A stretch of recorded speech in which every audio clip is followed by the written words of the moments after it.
Hello students, good morning. Welcome to your new lecture of Design of Steel Structure. In the previous lecture we have discussed about the purlins and industrial buildings. Okay हमने last time roof truss और purlins के बारे में देखा था कि purlins की design जो है वो कैसे की जाती है. ओके पर्लिन्स की डिज़ाइन के स्टेप्स हमने देखे थे. पर्लिन की डिज़ाइन है वो उसके दो एग्जाम्पल दिखे थे. एक सिंपल वाला एग्जाम्पल था और एक जो फुल एग्जाम्पल आपको एग्ज़ाम में पूछ सकते हैं वैसा वाला था. ओके वैसे ही इंडस्ट्रियल बिल्डिंग में स्टील रूफ ट्रस की पूरी डिज़ाइन देखी थी हमने कि स्टील रूफ ट्रस कैसे डिज़ाइन कर सकते हैं, कैसे उसके डिज़ाइन स्टेप्स है. ये सारे मैटर जो है वो हमने यूनिट नंबर 3 में आपके देखे थी. तो आज का जो लेक्चर है आपका यूनिट नंबर 4 का है, जो कि प्लेट गर्डर से रिलेटेड है. ओके तो प्लेट गर्डर क्या है, उसमें कौन कौन से सेक्शंस यूज़ होते हैं, कैसे उसका सेक्शन मतलब प्रिपेयर किया जाता है, कैसे उसकी डिज़ाइन प्रिपेयर की जाती है, उसके डिज़ाइन स्टिपुलेशंस क्या है, डिज़ाइन स्टेप्स क्या है, उसमें कौन कौन से कोड से मतलब हम क्या क्या इन्फॉर्मेशन निकाल सकते हैं. ये सारी चीज़ जो है वो हम ये यूनिट में देखने वाले हैं. यूनिट नंबर 4 में आपके जो कि प्लेट गर्डर से रिलेटेड है. ओके तो आज हम इंट्रोडक्शन टाइप का कुछ पढ़ेंगे कि प्लेट गर्डर क्या है. तो इंट्रोडक्शन में है A plate girder is an I-beam built up from plates using bolting or riveting or welding. तो प्लेट गर्डर क्या है, वो एक बिल्टअप सेक्शन है आई बीम का. ओके उसमें हम क्या करते हैं, प्लेट गर्डर में एक आई बीम जैसा बनाते हैं फ्रॉम प्लेट्स यूजिंग बोल्टिंग और रिवेटिंग और वेल्डिंग. हम उसको वो प्लेट को कनेक्ट करते हैं आई शेप में, और कनेक्टिंग के लिए हम बोल्टिंग और रिवेटिंग और वेल्डिंग का यूज़ कर सकते हैं. ओके तो प्लेट गर्डर जो है वो आई बीम सेक्शन है जो कि बिल्टअप कॉलम से बिल्टअप प्लेट से बनता है, और प्लेटों को कनेक्ट करने के लिए हम रिवेटिंग बोल्टिंग या तो फिर वेल्डिंग का यूज़ कर सकते हैं. ओके तो डेफिनेशन कुछ इस टाइप से होगी. A plate girder is an I beam built up from plates using bolting riveting और welding. Okay A plate girder is a deep flexural member used to carry heavy load over long spans. Plate girder जो होती है वो मतलब क्या, जो heavy loads है वो कैरी करती है. Plate girders are used in structural applications where the bending moments and shear forces developed over long span beams are much more than the moment and shear resisting capacity of the available roll steel sections. अब देखो plate girders हम कहाँ पे use करते हैं, वो structural application में जहाँ पे bending moments and shear force जो है वो लॉन्गर स्पान पे बहुत ज़्यादा होते हैं. किससे ज़्यादा, तो मूवमेंट और शियरिंग जो हमारा रेजिस्टिंग कैपेसिटी है वो अवेलेबल रोल स्टील सेक्शन से बहुत ज़्यादा होती है. तब देखो वैसे हमारे पास आई सेक्शन जो है वो अवेलेबल होता है, उसके लिए हमें प्लेट्स की ज़रूरत नहीं पड़ती है रिवेटिंग बोल्टिंग के लिए. पर कई बार क्या होता है कि वो जो हमारे पास अवेलेबल सेक्शन है उससे भी कई गुना ज़्यादा मूवमेंट्स एंड शियर फोर्स जो है वो हमें रेजिस्ट करना होता है. तो ऐसे किस्से में हमें ये प्लेट गर्डर यूज़ करना चाहिए. Maximum depth of rolled I section is available is 600 mm. जो मैक्सिमम डेप्थ है हमारे पास रोल्ड आई सेक्शन की वो 600 mm है. Before welding technology advance it was common practice to use riveted और bolted plate girders. Welding technology का advancement हुआ उससे पहले हम बोल्टिंग और रिवेटिंग का ही यूज़ करते थे प्लेट गर्डर बनाने के लिए. Flange plate and web plates are connected to each other using angles and rivets और बोल्ट्स. फ्लैंज पे प्लेट देखो आई बीम में क्या होता है, एक वेब होता है और ये दो फ्लैंज होती है. ऊपर नीचे जो हॉरिजॉन्टल मेंबर होता है उसे हम फ्लैंज बुलाते हैं, और जो वर्टिकल मेंबर होता है उसे हम वेब बुलाते हैं. ओके तो फ्लैंज प्लेट और वेब प्लेट्स को हम क्या करते हैं, एक दूसरे से कनेक्ट करते हैं using angles and rivet or bolts. Many railway bridges of span 24 meter to 46 meter were built like this. Railway के ब्रिजेस जो होते हैं जिसकी स्पान जो है वो 24 मीटर से 46 मीटर होते हैं. अब देखो 24 मीटर एंड 46 मीटर विड्थ में कितना ज़्यादा हुआ. तो ये इतने स्पान वाले ब्रिज बनाने के लिए हमें ये प्लेट गर्डर्स की ज़रूरत पड़ सकती है. This practice of using riveted और bolted plate girders is given up in 1960s. तो ये रिवेट करना बोल्ट करना ये टेक्नोलॉजी 1960s में थी. Nowadays a welded plate girders are built which are aesthetically good and light in weight as compared to riveted or bolted plate girders. देखो 1960 में क्या था, वेल्डिंग की कोई एडवांसमेंट टेक्नोलॉजी नहीं थी, इसलिए हमें क्या करना पड़ता था, जो हमारे मतलब एंगल्स है उसको कनेक्ट करना पड़ता था फ्लेंज और वेब के साथ, और उसमें बोल्ट और रिवेट लगाने पड़ते थे. Okay, but after welding technology advance, we have started to use welding in a plate girder sections. Okay, तो प्लेट गर्डर सेक्शन में हमने उसके बाद जो है वो वेल्डिंग यूज़ करना स्टार्ट कर दिया है. उसके बाद देखते हैं प्लेट गर्डर्स की एप्लीकेशंस क्या होती है. Plate girders are deep flexural members used to carry heavy loads over long spans which can not be carried economically by roll beam even when strengthened by cover plates. कई बार क्या करते हैं कि हम अगर रोल्ड आई सेक्शन यानी कि जो सेक्शन मतलब रेडीली अवेलेबल है, वो अगर रेडीली अवेलेबल आई सेक्शन है उसके ऊपर हम कवर प्लेट लगाते हैं तो भी वो मतलब शेयर फोर्स और मोमेंट रेजिस्ट नहीं कर पाता है, तब हमें ये बिल्टअप आई सेक्शन बनाने की ज़रूरत पड़ती है, जिसे हम प्लेट गर्डर बुलाते हैं. Plate girders offer a lot flexibility in fabrication में वो बहुत फ्लेक्सिबिलिटी देता है plate girder. The cross section of plate girder can be uniform और non uniform along the length. जो क्रॉस सेक्शन जो है वो प्लेट गर्डर का यूनिफॉर्म भी हो सकता है, नॉन यूनिफॉर्म भी हो सकता है along the length. It is possible to put the exact amount of steel required at each section along the length of the girder by changing the flange areas and keeping the same depth of girder. Okay, in other words it can be shaped to match the BM curve itself. तो इसका मतलब ये हुआ कि हम जो है वो हम जैसा अपना बेंडिंग मोमेंट शेप बनाना चाहते हैं उस तरह से हम उसे बना सकते हैं. ओके, तो it can be shape to match the BM curve itself. उसके बाद है एप्लीकेशंस ऑफ प्लेट गर्डर्स. तो हाईवे ब्रिजेस के लिए प्लेट गर्डर्स यूज़ होता है, रेलवे ब्रिजेस के लिए होता है. Deep girders provided in power plants to support bunkers. Power plant पे बंकर्स को सपोर्ट करने के लिए डीप गर्डर्स हम यूज़ कर सकते हैं. As a gantry girder to support crane girder. Crane girder को सपोर्ट करने के लिए जो मतलब गाइड जो होता है, गैंट्री गर्डर जो होता है एज अ गाइड, उसके लिए भी हम प्लेट गर्डर का यूज़ कर सकते हैं. The material in a plate girder is used optimally as the designer has greater freedom in varying the section as per requirements. Okay, material काफ़ी different use कर सकते हैं हम. This has resulted in the extensive use of variable depth plate girders nowadays. तो इससे मतलब जो variable depth के जो प्लेट गर्डर है वो अभी मार्केट में अवेलेबल है. Thus it is possible to have tapered and haunched girders. तो उससे क्या होता है पॉसिबल, मतलब जो टैपर्ड जो होते हैं और हॉन्चेड गर्डर है वो भी हम बना सकते हैं. Okay, holes can also be made in the web plate girder to accommodate this the services. Okay, तो हम होल भी मतलब मेड कर सकते हैं सर्विसेज को मतलब वहाँ तक पहुँचाने के लिए. At the end or near support where bending moment is low, flange thickness or flange width can be reduced. Similarly, in the zone of high shear, the designer might choose a thicker web plate. Alternatively, high grade steel may be employed in the zones of high applied moment and shear, while standard grade steel, which means Fe410, could be used elsewhere. Okay, तो ये उसकी एकोमोडेटिबली बताया है हमें कि हम उसे कहाँ कहाँ एकोमोडेट कर सकते हैं इजीली. ओके, एडवांटेजेस है ओवर ट्रसेस की जगह अगर हम प्लेट गर्डर यूज़ करते हैं तो क्या मतलब उसके एडवांटेजेस होते हैं वो यहाँ पे लिखे हुए हैं.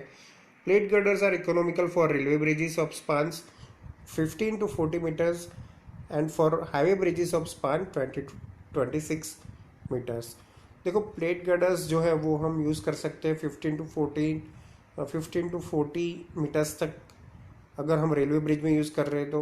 और अगर हाईवे के लिए अगर हम यूज़ कर रहे हैं प्लेट गर्डर तो हम 24 से 26 मीटर का स्पान रख सकते हैं. The cost of fabrication is lower compare to trusses. Fabrication की कॉस्ट जो होती है वो लोअर आती है compare to trusses. Erection is faster and cheaper. Plate girders require smaller vertical clearances than truss truss से थोड़ा मतलब कम क्लियर, स्मॉल वर्टिकल क्लियरेंस उसको चाहिए होता है। Plate girders offer lot flexibility in fabrication, fabrication में भी फ्लेक्सिबिलिटी ट्रस से ज़्यादा है प्लेट गर्डर की। Plate girder is more easily painted than a truss. Truss जो होता है उसमें बहुत सारे मेंबर होते हैं तो उसे हम इजीली पेंट नहीं कर सकते हैं, बट प्लेट गर्डर जो है वो हम इजीली पेंट कर सकते हैं।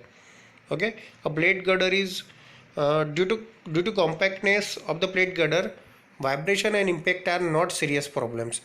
देखो ये कॉम्पैक्ट होते हैं तो ट्रस पे जितना मतलब वाइब्रेशन लगता है या जितना इम्पैक्ट लोड लग सकता है तो उस उसके जितना मतलब प्लेट गर्डर पे नहीं आ सकता है और सीरियस प्रॉब्लम वहाँ पे क्रिएट नहीं कर सकता है।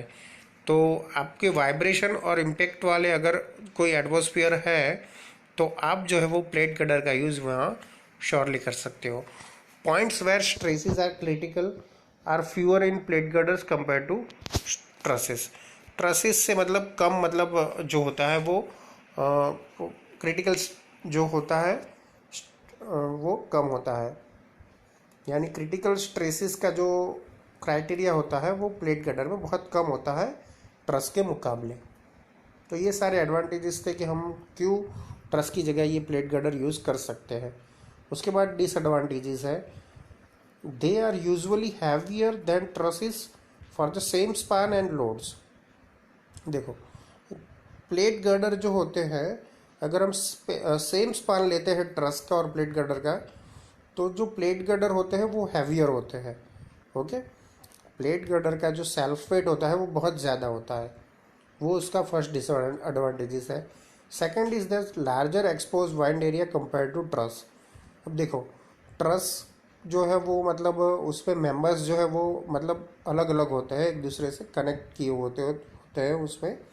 लेकिन प्लेट गर्डर में क्या होता है कि पूरा मेंबर एक जैसा दिखता है, यानी एक साथ में होता है, तो उससे क्या विंड लोड का इम्पैक्ट ज़्यादा पड़ता है। Larger number of connections are required between web and flange. Web और फ्लेंज के बीच में बहुत सारे कनेक्शंस चाहिए होते हैं।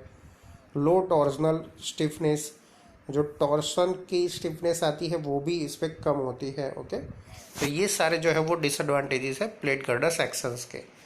तो अब उसके बाद हमें देखना है कि प्लेट गर्डर सेक्शंस कितने कितने यूज़ होते हैं। Several sections for plate girders are shown in figure 1.1। तो फिगर 1.1 में हमें सारे मतलब सेक्शंस दिए हुए हैं। हम बारी बारी देखेंगे कि कौन कौन से सेक्शंस दिए गए हैं।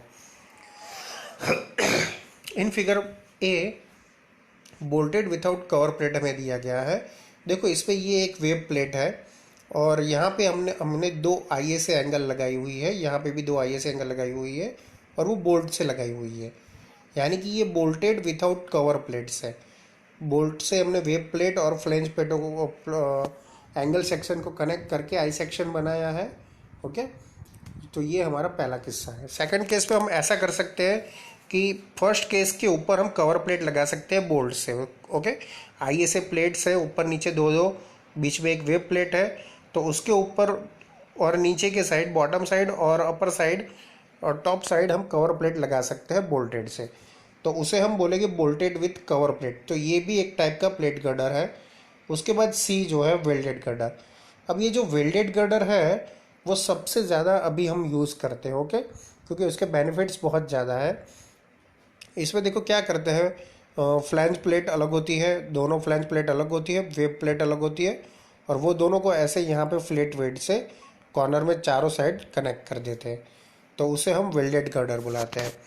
देखो ये सारे सेक्शंस जो है वो टाइडियस सेक्शन है, इसमें बहुत सारे मेंबर्स लगते हैं। ओके, लेकिन इसमें देखो ओनली 3 मेंबर्स कनेक्ट करके हम वेल्डेड गर्डर बना सकते हैं। उसके बाद जो D फिगर है उसमें बॉक्स गर्डर है। तो बॉक्स गर्डर में ये ऐसे फ्लेंज प्लेट दो होती है और दो वेब प्लेट होती है। ओके, अभी तक क्या था, वेब प्लेट जो थी वो एक सिंगल ही थी, लेकिन अब जो है वो वेब प्लेट भी दो होगी और फ्लेंज प्लेट भी दो होगी, और उसे फिलेट वेल्ड से यहाँ कनेक्ट किया होगा, तो उसे हम बॉक्स गर्डर बुलाएंगे। ओके, और ये जो गर्डर विथ साइड प्लेट्स है, यानी उसमें क्या होता है कि एक साइड में अलग से प्लेट लगाते हैं। देखो एक तो ये वेब प्लेट है ही, उसके बाद ये दोनों प्लेट देखो, तो उसे हम साइड प्लेट बुलाते हैं, फिर उसके बाद एंगल को कनेक्ट करते हैं। तो ये जो टाइप का मतलब प्लेट गर्डर है उसे गर्डर विथ साइड प्लेट्स बुलाते हैं। तो ये सारे जो ABCDE है वो टाइप्स ऑफ प्लेट गर्डर्स है। ओके, उसके बाद जो हमें देखना है वो है elements of plate girder. Plate girder के एलिमेंट्स कौन कौन से हैं? The section of plate girder is fabricated specially using plates and hence girder is known as plate girder. Plate girder के जो सेक्शन होते हैं, the section of the plate girder is fabricated specially using plates, specially plate से उसे connect करते हैं, and hence the girder is known as plate girder. तो girders पे क्या होता है, प्लेट गर्डर में बहुत सारे प्लेट के मेंबर होते हैं, उसे कनेक्ट करते हैं। जैसे हमने देखा कि 2 प्लेट ऊपर के साइड और 2 प्लेट मैक्सिमम नीचे के साइड रख सकते हैं। तो इसमें हम प्लेटों का यूज़ ज़्यादा करते हैं, इसलिए इसको हमने नाम दिया है प्लेट गर्डर। ओके, तो various elements of welded, stiffened and unstiffened plate girders are listed below. यानी स्टीफन और अनस्टीफन 2 टाइप का मतलब प्लेट गर्डर आता है वो। तो उसके मेंबर्स कौन कौन से वो हम देखते हैं। ये वेल्डेड किससे के हैं? Okay, web plate, flange plate, bearing stiffener और एंड पोस्ट यानी कि EP, intermediate transverse stiffeners ITS, longitudinal stiffeners LS, web splices, flange splices, connection between flange and the web and connections. Okay, तो ये सारे 9 members है, उससे मतलब हमारा प्लेट गर्डर जो है वो कंप्लीट होता है। The top and bottom flanges resist the bending moment and deep web plate resist the forces in the section. To reduce the slenderness ratio KL upon R created by high depth and small thickness of web, vertical stiffeners are provided to give stability against the elastic buckling of web. Okay, तो ये सारी चीज़ें जो है वो आपको याद रखने की ज़रूरत नहीं है। आपको खाली मतलब जो है वो ये 9 नाम जो है वो डिफरेंट जो पार्ट्स के नाम है वो आपको याद रखने हैं। स्टिफनर्स जो होते हैं वो 2 कैटेगरी में क्लासिफाइड किए जाते हैं। तो स्टिफनर को प्लेट गर्डर में 2 कैटेगरी में कैरेक्टराइज किया जाता है। सबसे फर्स्ट है ट्रांसवर्स यानी कि वर्टिकल स्टिफनर्स, एंड सेकंड जो है वो लॉन्गिट्यूडनल यानी कि हॉरिजॉन्टल। देखो, लॉन्गिट्यूडनल यानी हॉरिजॉन्टल हुआ एंड ट्रांसवर्स यानी वर्टिकल हुआ। तो वर्टिकल के 2 और स्टिफनेस है। सबसे फर्स्ट है bearing stiffness and second one is intermediate stiffness. Okay, तो ऐसे जो है वो स्टिफनेस का क्लासिफिकेशन होता है 2 पार्ट में, और वर्टिकल को और 2 पार्ट में डिवाइड करते हैं, बेयरिंग एंड इंटरमीडिएट। ओके, सबसे फर्स्ट ट्रांसवर्स एंड लॉन्गिट्यूडनल, उसके बाद जो वर्टिकल और ट्रांसवर्स में क्या होता है कि 2 पार्ट पड़ते हैं, एक बेयरिंग और एक इंटरमीडिएट टाइप के स्टिफनेस। ओके, तो ये है हो गया आपका स्टिफनर क्लासिफिकेशन यानी कि क्लासिफिकेशन ऑफ स्टिफनेस। देखो, अब यहाँ पे मतलब हमको सारे सेक्शंस दिए गए हुए हैं, और सेक्शंस वाइज मतलब कैसे होता है वो भी हम यहाँ पे देखेंगे। देखो, यहाँ पे जो है फर्स्ट है अनस्टिफन प्लेट गर्डर दिया गया है हमें। अनस्टिफन प्लेट गर्डर जिसपे क्या है, ये एक सपोर्ट है, ये एक सपोर्ट है, ये आपकी फ्लैंज प्लेट है पूरी, ये आपकी फ्लैंज प्लेट है, और बीच पे जो आप एरिया दिख रहे हो वो वेब प्लेट है। ओके, यहाँ पे लोड आएगा, यहाँ पे लोड आएगा, और यहाँ पे आपको क्रॉस सेक्शनल एरिया ए मिलेगा। ओके, उसके बाद जो सेकंड टाइप है वो है ट्रांसवर्सली स्टिफन प्लेट गर्डर। यानी स्टिफन प्लेट गर्डर को हम अब ट्रांसवर्स रखेंगे, कैसे रखेंगे वो हम देखते हैं। सबसे फर्स्ट तो ये मतलब प्लेट है, वेब प्लेट, और ये बीच पे जो है वो फ्लैंज होती है। ओके, तो यहाँ पे देखो, ये बीच के जो है वो उसे हम ITS बोलेंगे यानी कि इंटरमीडिएट ट्रांसवर्स स्टिफनर्स बोलेंगे, और जो लास्ट के जो मतलब जो है स्टिफनर्स उसे हम एंड पोस्ट बोलेंगे यानी कि EP। तो ये EP हो गया, ये ITS and this one is also EP। ये पूरी डेप्थ है। हम यहाँ पे सेक्शन BB और CC ले सकते हैं, और आगे जो हमने सेक्शन दिखाया है वो A दिखाया हुआ है। मैं देखो ये फिगर पे इतना ज़ोर क्यों दे रहा हूँ, क्योंकि आगे जो AB, BB और CC सेक्शंस जो है वो हमें बनाने होंगे, इसीलिए। ओके, उसके बाद है ट्रांसवर्सली स्टिफन प्लेट गर्डर, यानी ट्रांसवर्स अरेंजमेंट में कैसे होता है वो हम देखेंगे।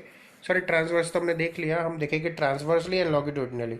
यानी बोथ साइड, अब ट्रांसवर्स भी होगा, हॉरिजॉन्टल भी होगा और लॉन्गिट्यूडनल यानी वर्टिकल भी होगा।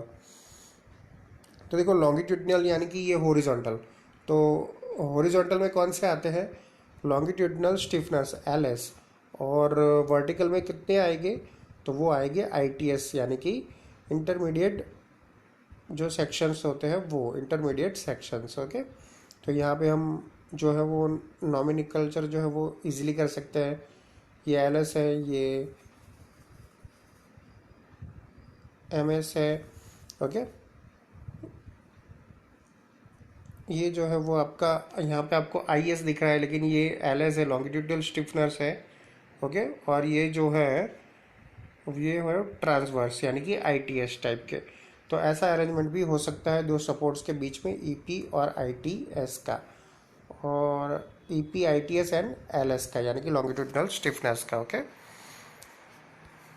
यहाँ पे आप देख सकते हो चारों चार सेक्शन, सेक्शन AA जिसमें ऐसा किया गया है, सेक्शन BB जो ऐसा सेक्शन है, सेक्शन CC वो ऐसा सेक्शन है, एंड सेक्शन DD ऐसा सेक्शन है। ओके, जिसपे EP is equal to end post, ITS is equal to intermediate transverse stiffness and LS is equal to longitudinal stiffness. End bearing stiffeners are provided to transfer load from beam to the support. At the end, certain portion of web of beam act as a compression member and hence there is possibility of crushing of web. जो and bearing stiffness होते हैं are provided, तो उसे हम किस लिए provide करते हैं, to transfer load from beam to the support. तो बीम से सपोर्ट्स में लोड ट्रांसफ़र करने के लिए हम एंड बेरिंग स्टिफनेस प्रोवाइड करते हैं। At the end certain portion of the web of a beam act as a compression member and hence there is possibility of crushing the web. कई बार क्या है कि वो हॉरिजॉन्टल की तरह बिहेव करते हैं। ओके, जो बीम होते हैं at the end certain portion of the web of beam, यानी वेब जो होती है बीम का वो कंप्रेशन मेंबर की तरह बिहेव करते हैं, and hence there is possibility of crushing the web. तो उससे क्या होता है कि वेब जो है वो क्रशिंग होने की संभावना रहती है। Hence web needs stiffness to transfer the load to the support. तो इसीलिए जो वेब्स को क्या चाहिए कि वेब जो है उसे स्टिफनेस चाहिए to transfer load and supports.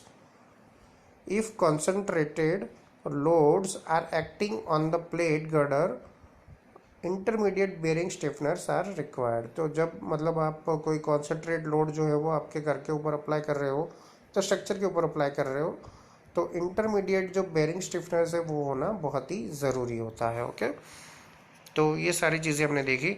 उसके बाद एक इम्पॉर्टेंट टॉपिक और है, self weight of plate girder. Plate girder का self weight. The following empirical formula may be used to assess the self weight of a beam or a plate girder. Small w is equal to capital W upon 200, where small w is equal to factored self weight of girder in kilonewton per meter and capital W is equal to total factor load on girder। यानी girder के ऊपर कितना load लगता है divide by 200 करोगे तो आपको self weight of plate girder मिल जाएगा। While calculating the bending moment and shear force for the design of plate girder, self weight is also considered। तो जब मतलब हम bending moment and shear force मतलब डायग्राम बनाते हैं या तो फिर फाइंड करते हैं for the design of plate girder, self weight is also consider. तो सेल्फ वेट भी हम उस पर कंसिडर करते हैं। तो ये आपको काम में आएगा, W is equal to W upon 200। Okay, इसमें स्मॉल w जो है वो factored self weight of girder and capital W जो है वो total factor load on girder रहेगा। ओके स्टूडेंट्स, तो आज के लिए यहाँ तक। नेक्स्ट लेक्चर में हम देखेंगे कि कैसे उसके डिज़ाइन स्टेप्स है और उसके एग्जाम्पल्स भी साथ साथ में देखेंगे students. Okay students, thank you for watching and keep watching for updating videos of design of steel structures. Thank you.